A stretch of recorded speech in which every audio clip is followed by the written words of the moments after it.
Welcome to another episode of the MMA Lockcast. I'm your host, Manpreet, aka MMA Lock of the Night, your boy on social media at MMALOTN, and the architect behind the MMA Fight Archive, where we just recently surpassed 3,000 fighter profiles across 16 different promotions. Make sure you leave no stone unturned when you utilize the MMA Fight Archive, as we have direct links to past fights for all of these competitors competing on these upcoming cards. There's 17 events in February alone across 11 different promotions, and we have all of the fighters on the database, and you can go to their profile, click on any fight that you want to see of theirs, and we'll have the direct link for the majority of fights that have scoured the web from corner to corner to ensure that I have as many links as possible so that you yourself, whether it's as a fan, a capper, an analyst, a coach, a fighter.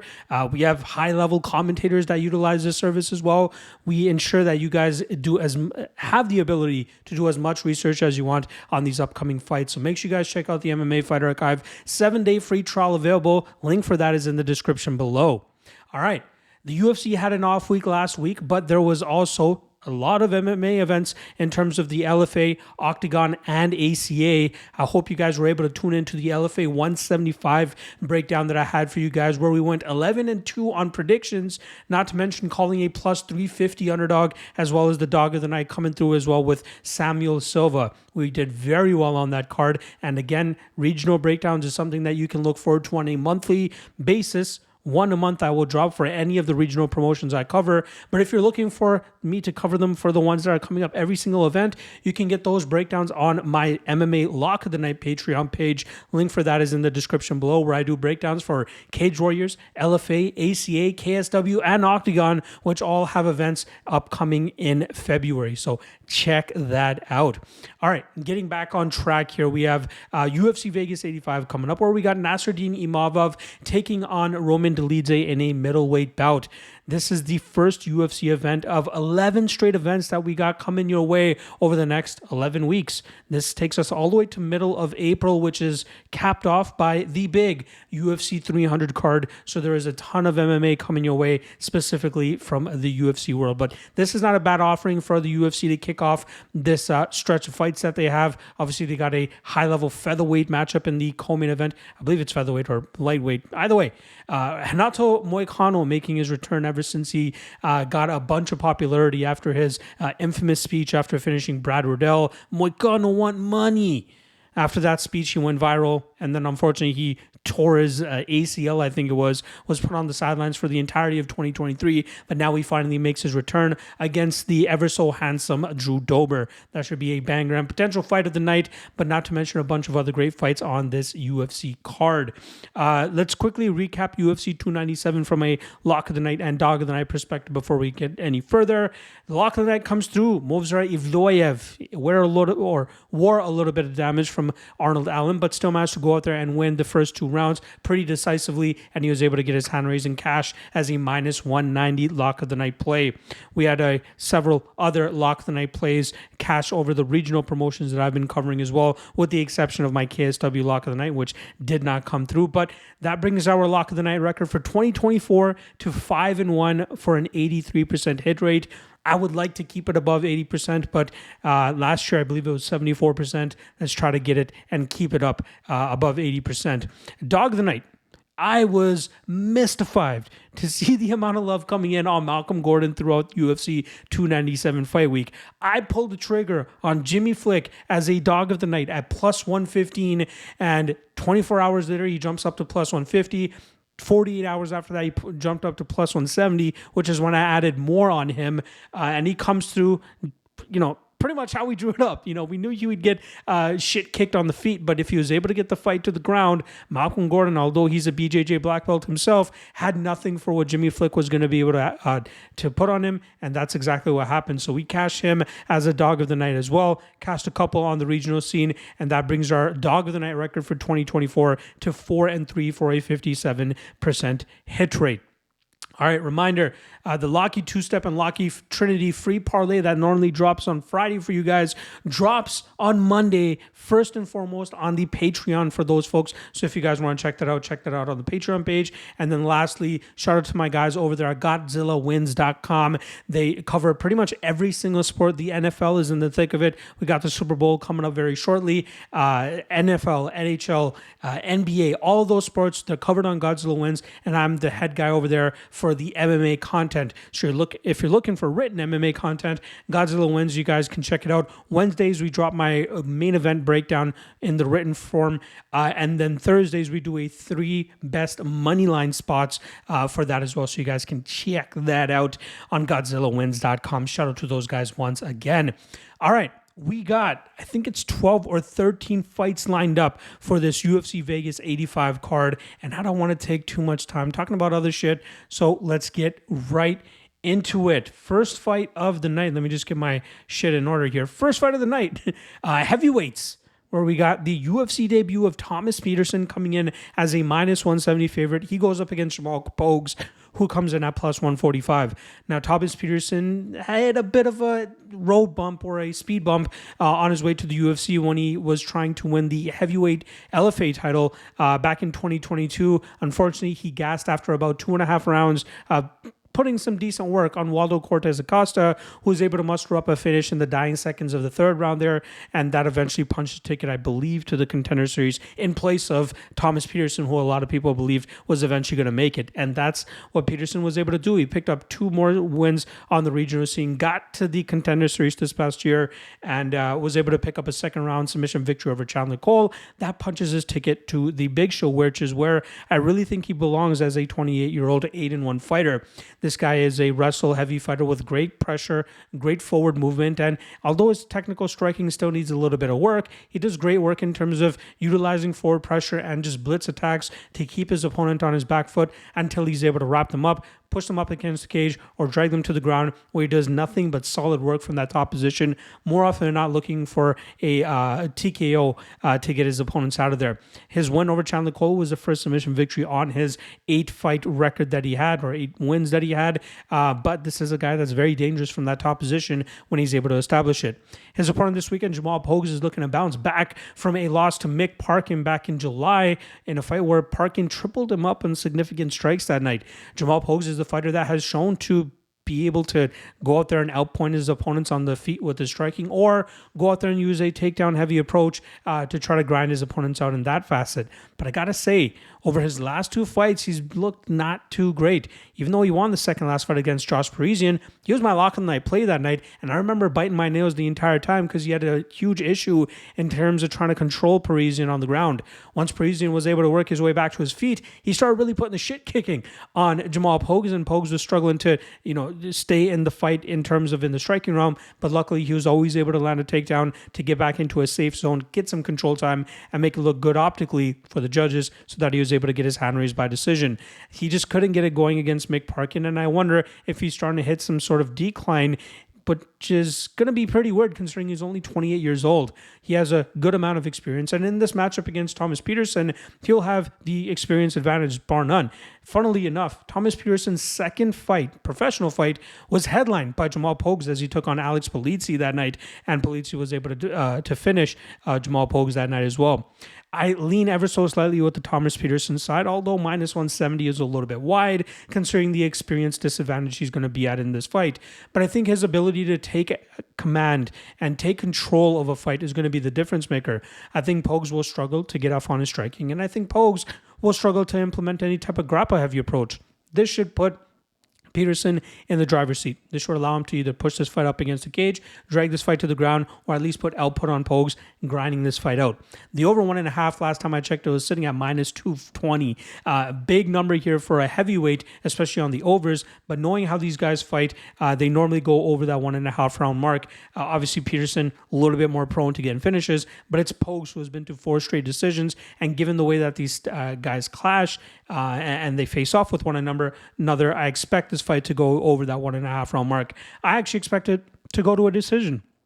I'm going to pick Thomas Petersen to win this fight by decision, pretty much just off of output and activity. And as long as he's able to avoid some of the big shots that might be coming his way from Pogues, he should be safe enough to go out there and get the W here. I just wonder if he's been able to fix his ability to manage his gas tank a little bit better, especially considering that's the way that he lost his lone professional defeat. But give me Petersen, and Petersen by decision. All right, let's move over to the the lightweights now, where we got Landon Quinones coming in as a plus 120 dog. He takes on Markel Mederos, recent Contender Series signee, who comes in at minus 140. We'll start off on the Landon Quinones side, who is a veteran of the Ultimate Fighter 31, where he got finished relatively quickly in the first round, the opening round of the tournament there, against Jason Knight. Luckily for him, he was called up on short notice to take on Nasrat Hakparas back in September, and it was not a great performance for him. Even though the numbers say that they were pretty close to the first 2 rounds, only being separated by 4 significant strikes, we can see that Quinones was really not in shape and ready for that fight as he started looking up at the clock and started to look a little bit exhausted near the ending of that second round. In the third round, Hakparas was able to outstrike him, I believe, by close to 20 significant strikes, but it was obvious that Quinones was significantly slowing down, and Hakparas was able to just have target practice pretty much for that matchup. Quinones, normally, when he is at his best, when he was really running through competition on the Titan FC scene, on the regional scene, he likes to strike at distance, use his speed and his combination striking and his power striking from distance to get off on most of his shots. He's gotten some finishes, but his level of competition has been a little bit sketchy, which is why I wonder why the UFC decided to bring him in the first place. Maybe they're trying to tap into the potential that he had in the Titan FC days, but I just don't know if that's going to be enough for him to make it successful and having a long career in the UFC, especially if the UFC is looking to match him up against a guy like Markel Mederos, who looks to have very high potential and a very high ceiling. He picked up his Dana White Contender Series contract, the UFC contract through the Contender Series this past season, where he was able to finish Salikhov by a knockout in the first round with a beautifully timed knee. He had to deal with the grapple heavy approach early, but luckily for him, he was able to stop the takedowns, keep the fight upright, utilize the striking advantage, batter the lead leg of Salikhov, and then time a perfect knee when Salikhov was changing levels, and he was able to knock him out like that. Mederos trains at a Factory X, which is one of the more notable gyms out of the UFC, with guys like Brandon Royval, Dustin Jacoby, Anthony Smith used to train out of there as well, Yusuf Zalal, a lot of names coming out of Factory X. And Markel Mederos might go down as one of the better guys to come out of that gym when all is said and done. This guy has a great striking game, very educated striking game, with a lot of his strikes coming from his kicks. He does a great job with the calf kick, mixing it up to the body and switching up to the head when he gets his opponents thinking that he's going low. And then he also has a decent enough grappling game if he feels like he has a good enough advantage in that realm over his opponents. Going up against Landon Quinones here, I think Mederos has this fight in the bag. I'm kind of surprised that we're only getting minus 140 on this line right now, as I think overall he is the better fighter. Outside of a Landon Quinones knockout, I think that we'll see Mederos control the majority of this fight with his kicks from range and possibly even mixing in some takedowns, trying to get some control time and try to drain that energy of Quinones so he doesn't have as much knockout power on his shots.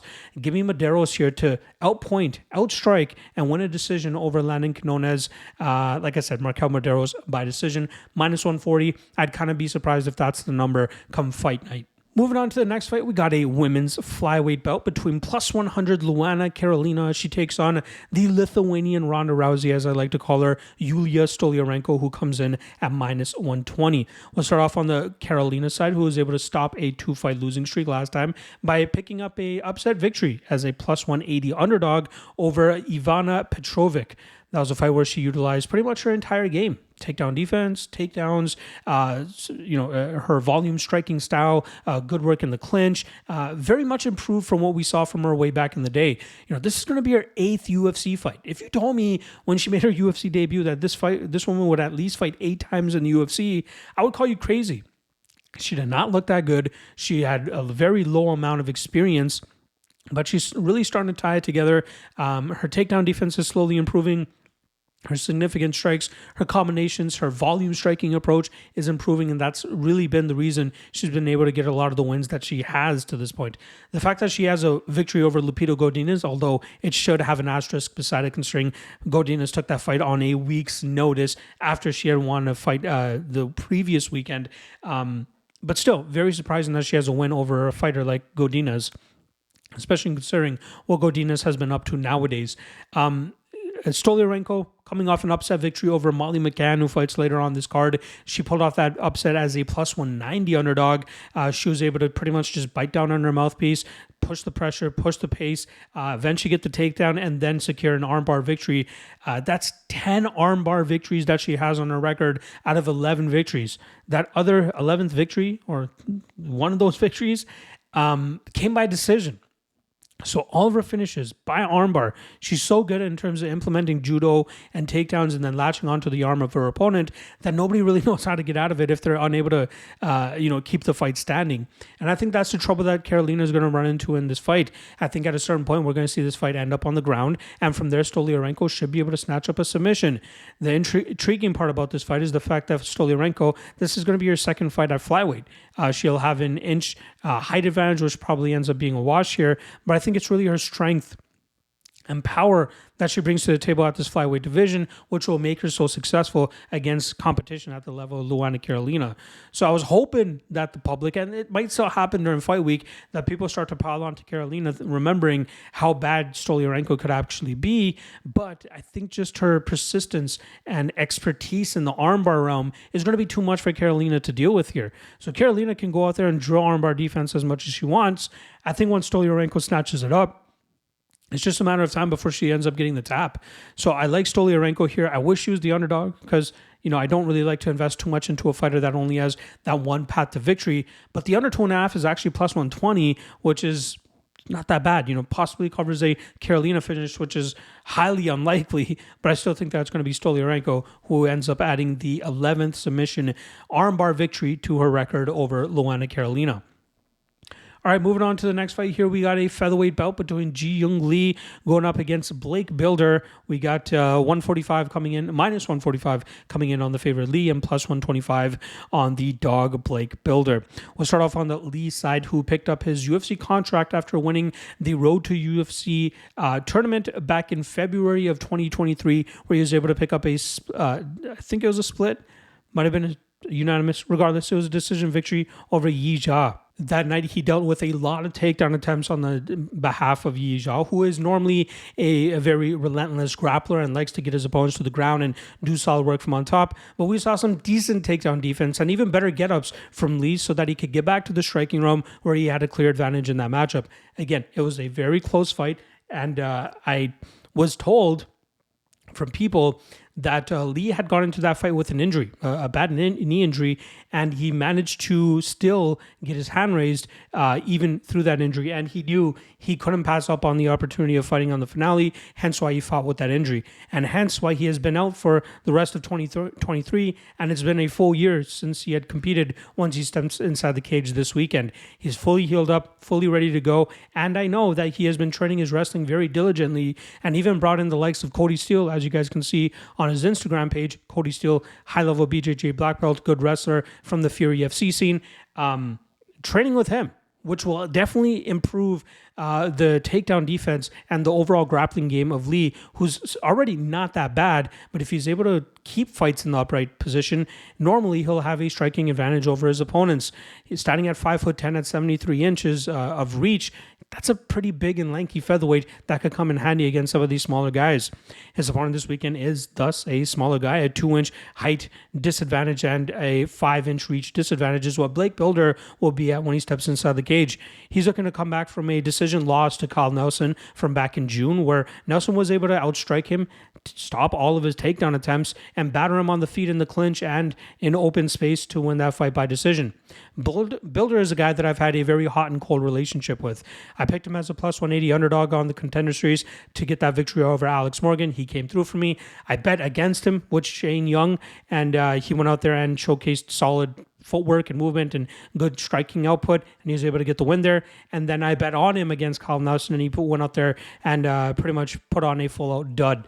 That's his first professional loss, but even in his regional days, this is a guy that dealt with a lot of adversity in a lot of his fights. He was finished in almost a lot of them, a handful of them he was nearly finished, but managed to pull through and eventually pull off the victory himself. But that's going to not work as much as he takes steps up in competition, especially at this level. He's a solid wrestler, but if he doesn't get the first couple takedowns, it really seems to me like he gets demoralized and allows his opponents to start taking command of fights. His striking is coming along as well, but a lot of that is just footwork, movement on the outside, and just crashing the pocket every now and then with blitzing shots. But he leaves a lot of openings to get countered and hurt in return. And that's exactly what I think he's going to be facing here against Ji Young Lee. I think Lee should be able to stop the takedowns if I'm hearing correct, and his wrestling should be up to snuff. And once they're in open space, I expect the long shots of Lee to really touch a Bilder from distance and possibly even result in a finish.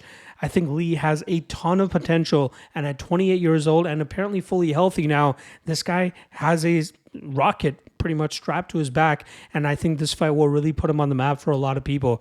Give me Ji Young Lee, and I think he wins this fight very decisively, and he gets a TKO finish within the first 10 minutes of this fight. Move it over to the welterweight division. We got Themba Gorimbo coming in at minus 235, going up against Pete Rodriguez, who comes in at plus 200.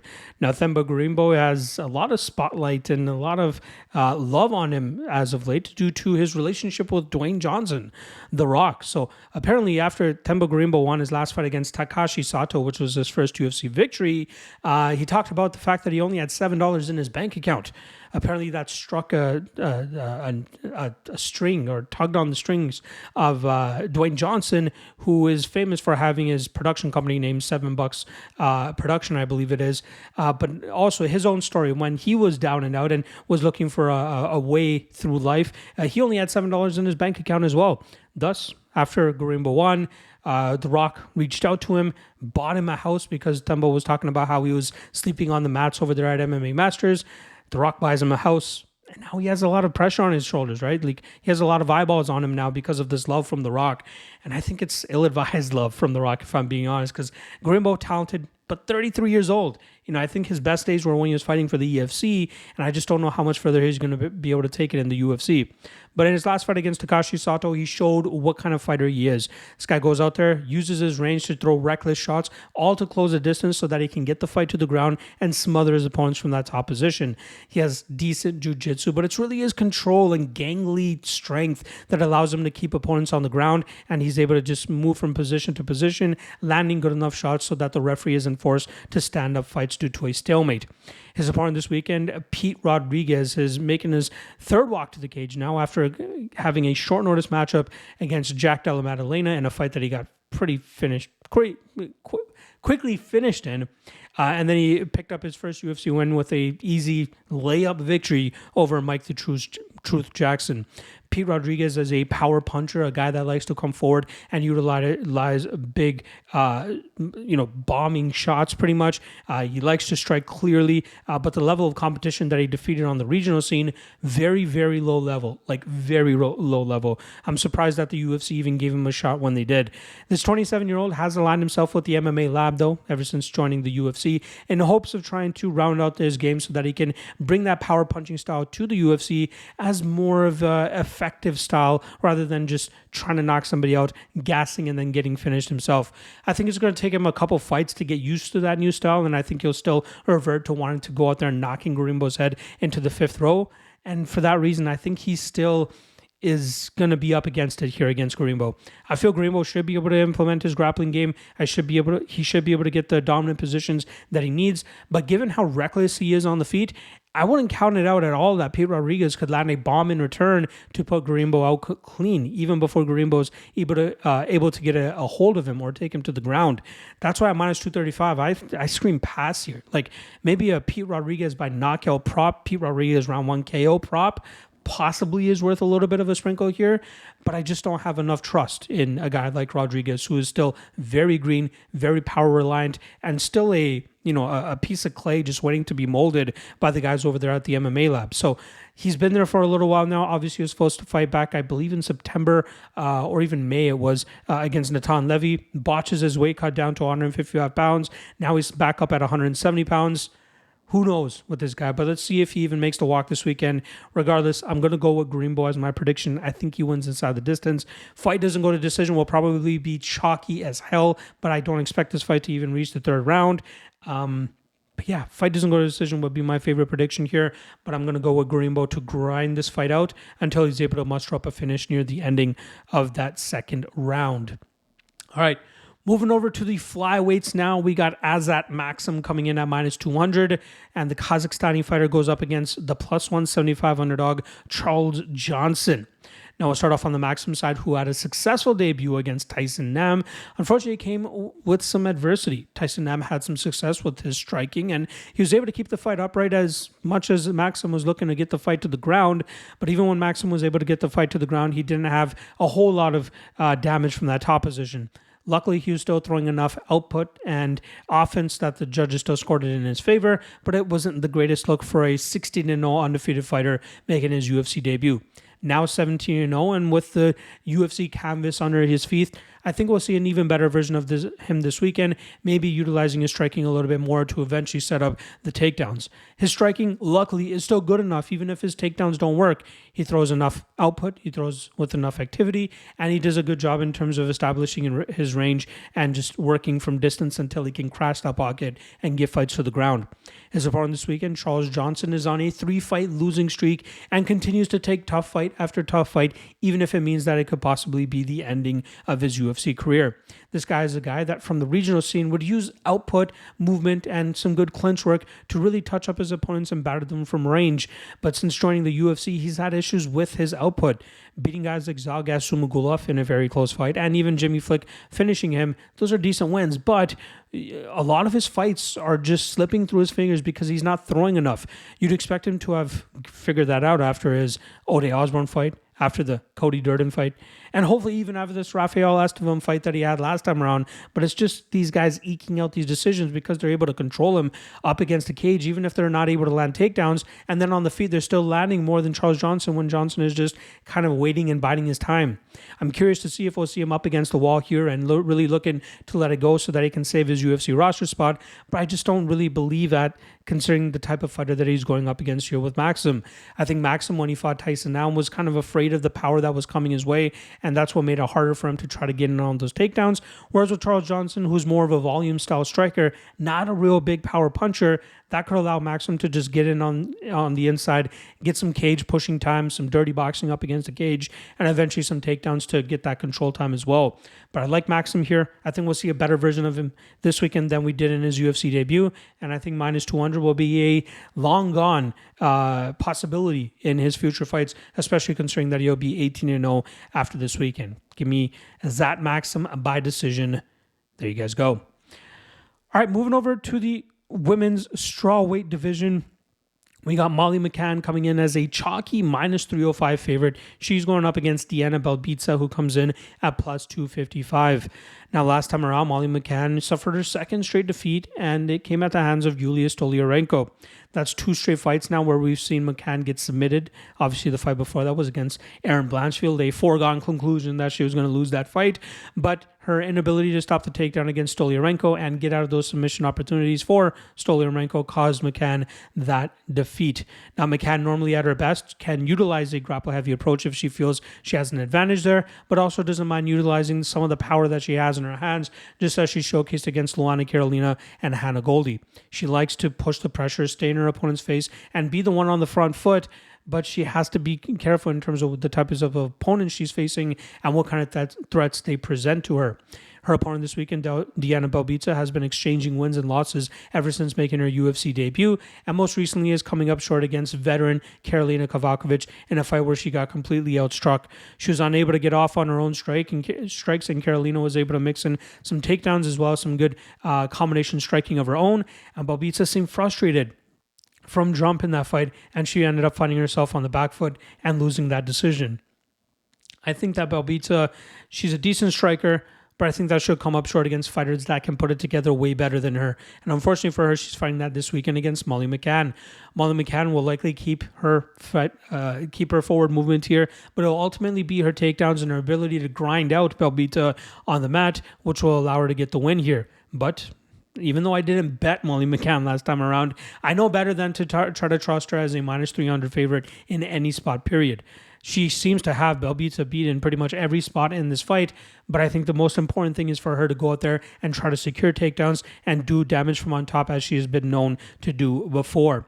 I just don't think that Belbita has the takedown defense to deal with that style from Molly McCann, and I think that's going to be the ultimate deciding factor in this matchup. Give me McCann and McCann by decision.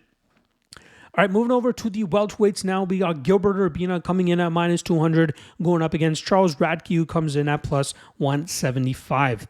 Starting off on the Gilbert Urbina side, who picked up his first UFC win last year against Orion Kosi. He was able to get the TKO in the second round after he put a shit kicking on him in the first round. Apparently broke one of the ribs of Kosi, and then Urbina went back to the well in the second round, and I got a body shot finish of him that night.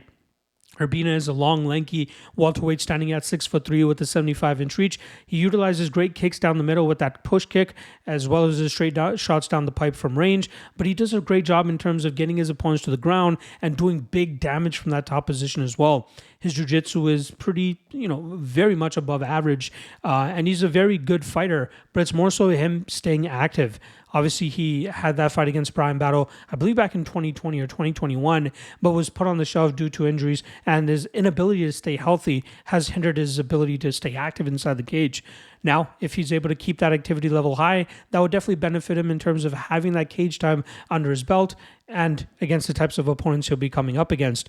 His opponent this weekend, Charles Radtke, I believe is on a 5-fight winning streak now, and most recently he picked up a win over Blood Diamond or Mike Mateta.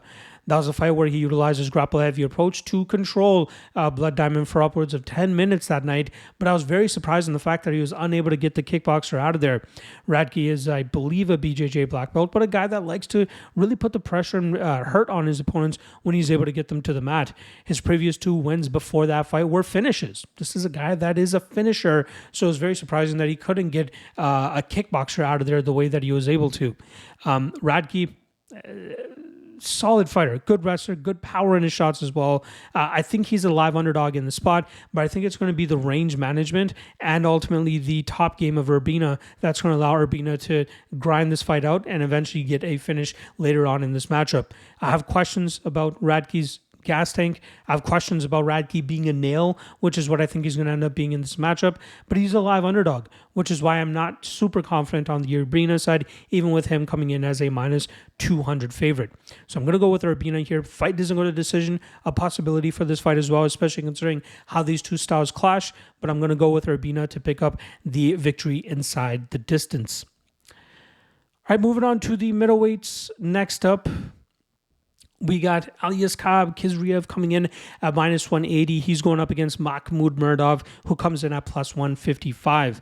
Now, Khizriev is coming off an extended layoff. He's had some injuries and some issues to deal with, but luckily he's healthy enough to come back. And at 33 years old, I still believe he has enough left in the tank that he could still make a run into the rankings. This guy is very talented, 14-0, used to be a welterweight, but his last couple of fights have taken place at middleweight. And even at 5'9", he's still able to go out there and showcase that his strength and power is big enough to hang with these guys.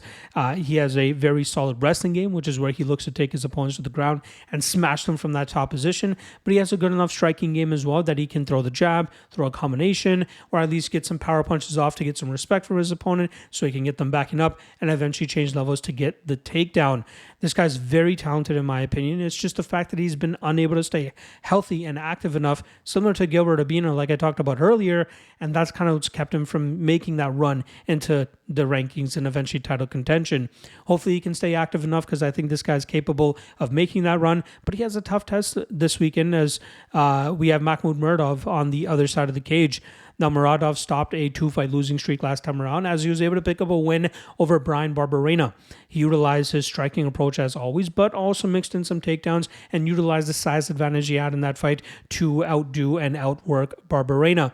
But we saw, as has been the issue with Muradov in the past, his gas tank come to haunt him in that third round against Barberena, as it seemed like he was on the back foot. The majority of that, Barberena was the one pushing the pressure there, and it looked like Muradov was... It looked like he was gassing, if I'm being honest, right? Like, that's what caused his first UFC loss when he lost against Cheryl Mearshard. That's how Bahalia was able to, win the third round in a fight that was likely 1-1 going into that last round. And I think that's ultimately going to be his Achilles heel once again against Salikhov Khizriev. Muradov might be the bigger, stronger fighter here, but I think that the solid wrestling base of Khizriev will ultimately be the difference maker here. Muradov will technically be the better striker, but I think he's going to have trouble dealing with the pace and pressure that Khizriev is going to put on him here. This will allow Khizriev to start running away with this fight in deep waters, and I think he either gets a late finish or wins this fight by decision. Moving over to the flyweights, we got Viviane Araujo coming in at plus 285. She takes on the streaking Natalia Silva, who comes in at minus 350. Now, we'll start off on the Araujo side, who picked up a decision victory over Jennifer Maia last time, and it was a very close fight. I thought Jennifer Maia actually deserved to win, but Viviane Araujo was able to get some takedowns, secure the back, I believe, in the second round, and she was able to just squeak that victory out. This is another fighter similar to Mahmoud Muradov, who has a very solid round and a half before their cardio starts to kick in, and it looks like they're just in desperation defense mode so that they can go out there and get to the judges' scorecard and still get their hand raised. I really thought Araujo was going to be a high-level prospect when she made her UFC debut, but she was already in her 30s. She's 37 now. She's getting up there in age, and that might ultimately say that it's too late for her to get into title contention. She's a very crisp striker early on in fights. She has some good control time and grappling early in fights, but when she's facing too much resistance, too much activity, she starts to slow down a little bit and really start to give away the fight late. And I think that's the issue she's going to run in here against Natalia Silva, who has looked unstoppable ever since joining the UFC a couple fights back. She has a 4-fight winning streak in the UFC right now with wins over Jazz Davicius, Teresa Bleda, Victoria Leonardo, and then most recently over Andrea Lee, who was unable to get anything off on Silva that night. Silva uses a lot of lateral movement, using her kicks from distance, and has some good submissions if she's ever taken to the mat. It's a great thing for her, especially in terms of staying active off her back, throwing up submissions, looking for reversals, or getting back to her feet where she can get off on her striking game, which is so hard for a lot of opponents to deal with. Even though it looks like she's the one moving backward more often than not, she plants and throws often enough that she's able to land significant damage on her opponents that the referees and judges still see it in her favor. And I think in this matchup against Araujo, I think Araujo is going to struggle to keep Silva still.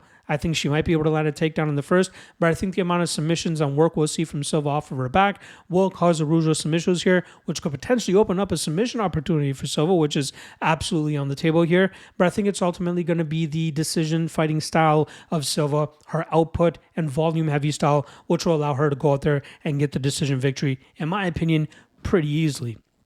If you want to try to play this live as well, there is a big opportunity that Araujo could win round one. You might be able to get Natalia Silva around that minus 200, minus 150 range. Jump in live if you would like as well, but I don't mind her pre-flop as a parlay piece either. All right, moving over to the welterweights.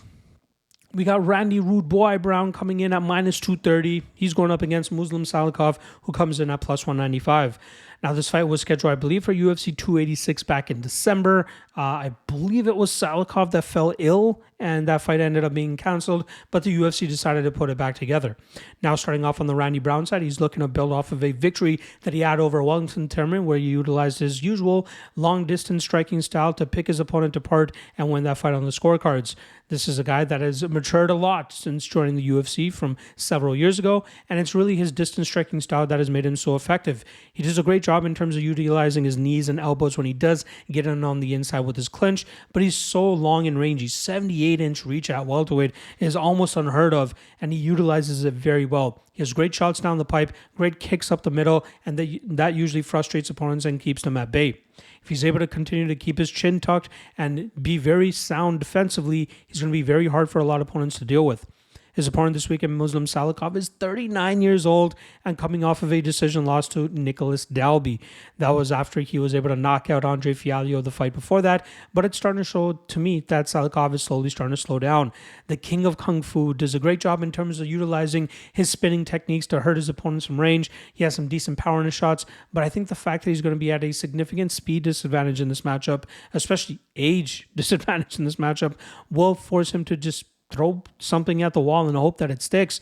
He's going to be crashing the pocket recklessly, in my opinion, but I think Brown will do a good enough job in terms of circling away, and staying away from the big power of Salikhov. And even if Salikhov wants to take this fight to the ground, I don't think his wrestling is dominating enough to keep Randy Brown in a position that will keep Brown, still or static.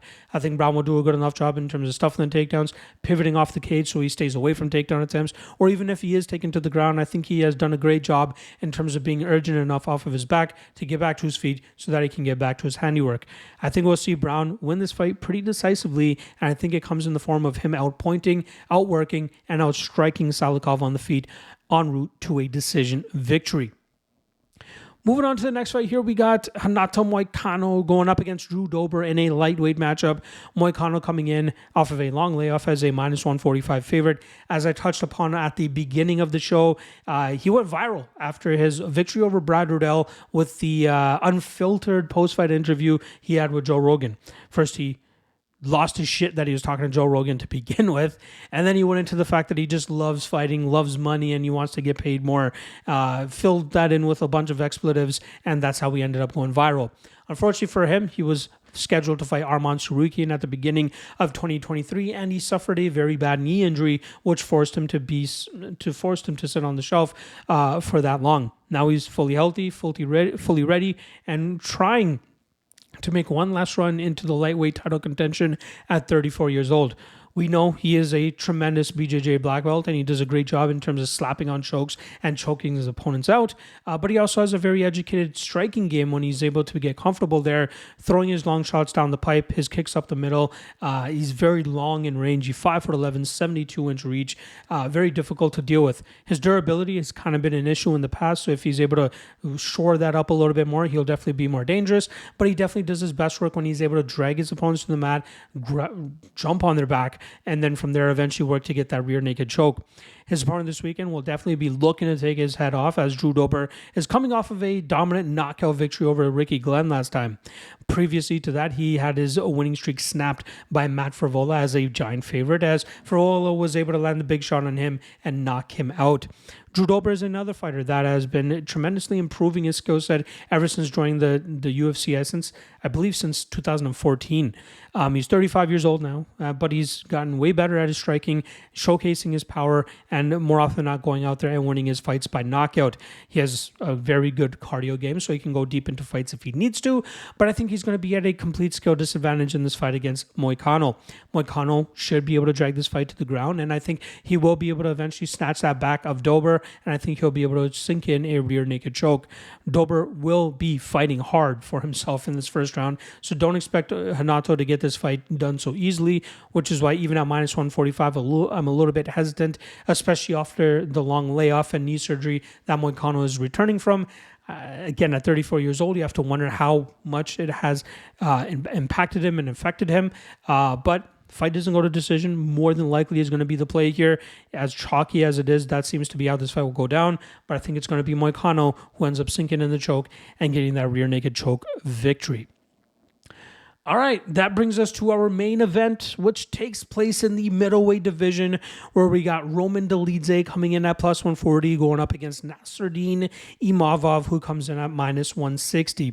We'll start off on the Dolidze side, who had his winning streak snapped by Marvin Vettori last time back in September in a close fight, in my opinion. Dolidze was pushing the pressure the entire time. Vettori was landing some good shots from his back foot, but to me, it seemed like Dolidze seemed to be in control of that fight for the majority of it. This is a guy that was primarily a jiu-jitsu guy, but just loves to fight, loves to throw down, and march his opponents down, trying to knock their head into the fifth row. The way that he was able to finish Jack Hermansson, very impressive. He got him to the mat, put him in a very compromising position, and started smashing him until the referee was forced to step into that matchup. Dolidze is a wild card, a wild man, albeit he's 35 years old, so at a certain point his productivity is going to start to fall off here, but his just willingness to move forward and throw big shots will always make him live in most of his fights. His opponent, Nasruddin Imavov, had a very unfortunate 2023 in the form of falling short against eventual champion Sean Strickland back in January, and then January of 2023, that is. And then he had that no contest against Chris Curtis in June in a fight that he was winning, in my opinion, until that unfortunate headbutt that caused the cut that caused the fight to be a no contest. But Imavov long, lengthy, middleweight. Does a great job in terms of establishing his range with the strikes. Great kicks up the middle. Has a nasty choke game as well if his opponents want to go for desperation takedowns.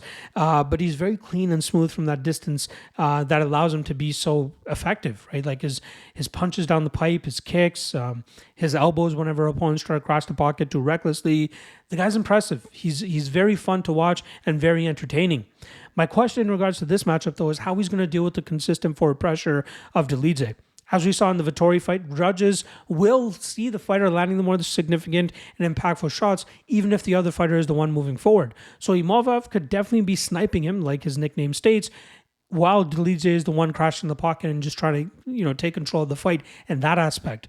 But can Imavov keep it up for 5 rounds? Because to me, it seems like Dolidze has a pretty good chin, great durability, and his gas tank not horrible.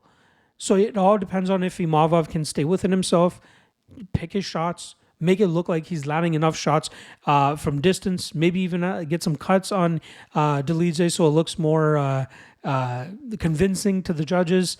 That's what has me confused here. So I always like going with a fighter that has the cleaner technique, more paths to victory, cleaner fighter. And to me, that is Imavov in this matchup. But at minus 160, it's a tough line to go with. If it was a 3-round fight, I'd probably have a spot on this fight with Imavov. But at 5 rounds, Dolidze's forward pressure could be the difference maker in this fight. So I don't mind Dolidze as a potential dog, but my official prediction is going to actually end up being Imavov by decision. Again, close fight. There you guys go. Breakdowns on every single fight for this UFC Vegas 85 card. And if you've made it this far, you're probably wondering, hey, I don't think this guy picked a single underdog to win this fight. And that is unfortunately correct. You guys know me. I love chasing dogs. I love looking for spots where I can be like, okay, this guy is a live dog. Like this past weekend, we had a plus 250 underdog, plus 350 underdog on the regional scene. But there's nothing convincing enough for me to actually go out there and make them a legitimate prediction. If you guys want to know who are my actual live dogs, these are the 4 that again, if you're putting a gun to my head and saying, which 4 dogs do you think have the best chances of winning this weekend? Roman Dolidze, Charles Radtke, Drew Dober, and Jamal Pogues. Those were the 4 dogs that I really thought hard to myself who could come out on top if I was forced to pick dogs. And those were the 4 there. But in terms of actual predictions, I think favorites end up sweeping this card if it goes to what I think it's gonna be like. So there you guys go. A ton of other great cards, segments, videos dropping this week. Obviously tomorrow, top 3 lock of the night candidates. Wednesday, top 3 dog of the night candidates. Thursday, free parlay plus the quick picks version of the podcast. And then Friday, the 3 best prop bets. And then Saturday night, post-event recap as soon as the event wraps up. Make sure you guys keep your eyes peeled for that. Appreciate all the love. Appreciate all the support. And I'll see you guys again throughout the week. Peace.